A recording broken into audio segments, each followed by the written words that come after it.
What's up, guys? I am here and I'm finally posting my post-fight vlog. I want to talk to you guys about the weigh-ins, about leading up to the fight, the whole new venue.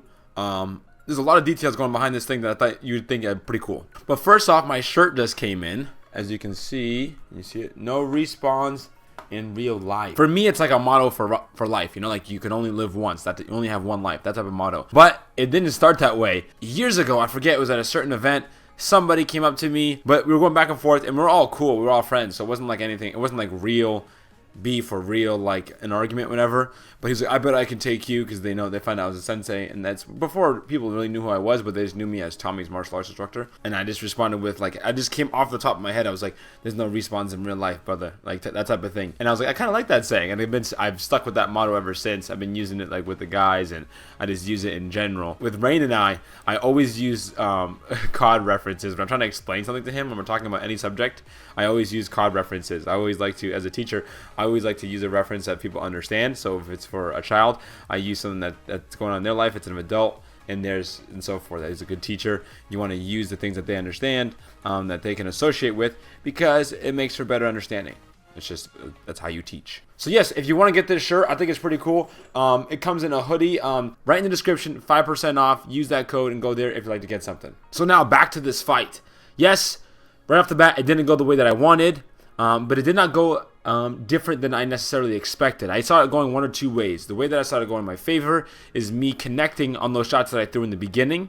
And then the second way I thought is that if I don't connect, he's probably going to set up his shot and he's going to get me, because I wanted to stay aggressive. The way that I see the game is for myself is I'm going to do my thing and I'm going to try to be aggressive. And if it doesn't work, it doesn't work. But I'm not going to just sit there and hesitate and just not throw anything. And I started to do that in this fight, but I'm going to get to the actual fight later in a different video when the actual fight footage comes out, because it's HD and it's much better quality than the last one. So I'm going to wait for that to come out, but you can see the fight on Tommy's Twitter. Well, this week has been absolutely insane. Well, last week, fight week, I didn't have to cut any weight. That actually was part of the insanity as well. So we had a 175 catch weight. I walk around at maybe 172 pounds. Like that's my heaviest. I've been up to 180 at the Face House. At one point I was like 185.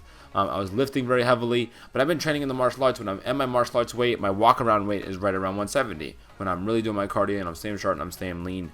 So the catch rate was at 175 because the promoter said that my opponent doesn't really want to cut lower than that. So I'm assuming it's going to be pretty big. So I was like, okay, that's fine. Whatever, just make this happen. I just want to fight. I want to fight before the end of the year, so I'll just take whatever. So I've been trying to at least like put on weight and do less cardio. It's been a very weird process, not trying to cut weight and just trying to maintain the weight so I can feel like at least I can match up weight-wise. But I know that the strength disparity is going to be there, which it obviously was. Lorenzo was very strong. But the day of the weigh-ins was absolutely insane, because I left my apartment in Boston to head to Manchester, New Hampshire, which should be about an hour and a half drive. And as I'm going up, it turned into like 3 hours, because the traffic on the highway was absolutely insane. And where there was usually not traffic, there was accidents, and it was just really backed up. So also that night was Power Weekend. Power Weekend is of the 2 Fridays of the year that we do our black belt testing at our martial arts school with my students. So I did not want to miss that. That was 6 to 9-ish or 10 is usually how long it takes. 3.5 hours to 4 hours is the final test. Black belt testing is 10 weeks. That's the final day. So then I found out weigh-ins is at 6. Instead of being at 5, it's at 6. So now I got to rush there. I wanted to get there really early so I could be one of the first ones. Didn't happen like that. I ended up getting there like at 6:45. And it's a 45-minute drive from the weigh-ins back to the martial arts school. So I'm like, I'm going to be so late. So now I'm like really upset. I'm in traffic. I'm upset that the test is going on. I'm missing the test. And I'm late to weigh-ins.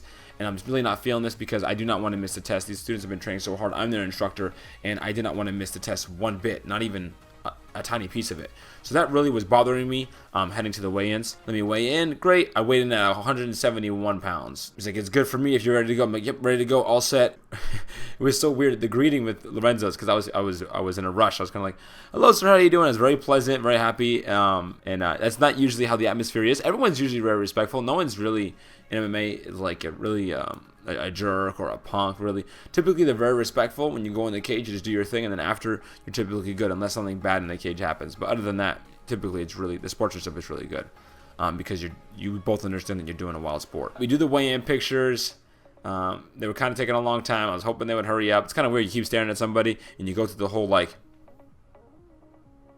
and then right about now it gets awkward because you're staying serious and the picture's still happening. Then it's like, okay, how long are we going to stare at each other like this?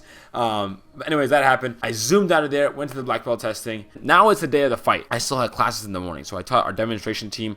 Then we had this this kids party with 3 or 4 of our students. It was great. They brought their friends. It was a blast. So leading up to this fight, I was really looking forward to getting this over with because it's the end of the year. Holidays are coming up, and I have this fight inside of a cage right smack dab in the middle of this, and I wanted to do very well. So I was kind of, keeping it off to the side. I think the best way to approach a fight is you prepare hard, you train hard, but then you kind of don't think about it until it's right time to go. You warm up and you go out there and you do your best.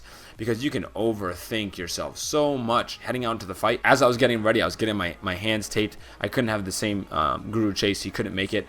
He was on the west side of Massachusetts, so I needed to find someone there to tape my hands. And then the guy that was taping my hands needed to go help somebody else. So I was like, nah, I didn't want to feel like he needed to tape my hands when his fighter is about to go fight right now. So that person left, and then I was like next on deck, and my hands weren't even like fully taped yet. So then I was finishing the tape. As you could tell, I'm rushing around, and then I'm running over to get them signed so I can get my gloves on. They didn't have red gloves, so I needed to put on blue gloves, red tape, whatever. And I wasn't even warming up my body. The fights were supposed to start at 6. They didn't start until 7. So we're now sitting around for another hour. So I got there at 4:30, maybe 4:15. And I fought at 8:30. So for 4.5 hours, I'm just sitting there waiting. So as you can see, I get my gloves on, and then I sprint over. And I start to do lunges. I'm just like trying to warm my hips. I need to warm my body because I'm about to go on. So then I got really warmed up, and I'm getting ready to go, and the guy says, you're going to go in a couple minutes. And then he brings us down, but he brought us down to wait for the fight. So I was only waiting for the fight, so I waited even longer. So then I cooled down again. I came off of that little buzz from warming up, and then I'm just sitting in this back corner with my brother Cheo, Deshi Josh Munoz, and then my father, who my other quarterman was, just waiting to get out there and get this over with. And then we made the walk, and same type of nervousness. It wasn't as typical. Like your body goes into like the adrenaline starts pumping because you're about to like get locked in a cage with another person. And the interesting about amateur MMA, which is very, very, very interesting, is that you don't know much about your opponent. Like my opponent got to see my entire fight footage. I've only seen pictures of his last fight, and I haven't seen him move really or his approach. I'm assuming he's a wrestler. I saw pictures of him picking up somebody, but he liked to strike as well, based off the picture. So I don't really know who I'm fighting. I almost would feel comfortable fighting a very, very high level person, like say in the UFC that has all these fights footage, because you can at least prepare mentally for what you're going to be getting. And it's very, very interesting because I'm like, man, it's more real that way too. But that's a whole other challenge in itself. Like, see, what is this person going to do? How are they going to come out? How are they going to come out fast and strong? How about his stance? Is he going to try to strike? I was hoping he was going to strike so I could try to counter him. Is he just going to sit back and go for takedowns? I have none of this, and this is all going on. And then you're thinking about it, and then all of a sudden the fight happens, and you're touching gloves, and boom, it's about to go down.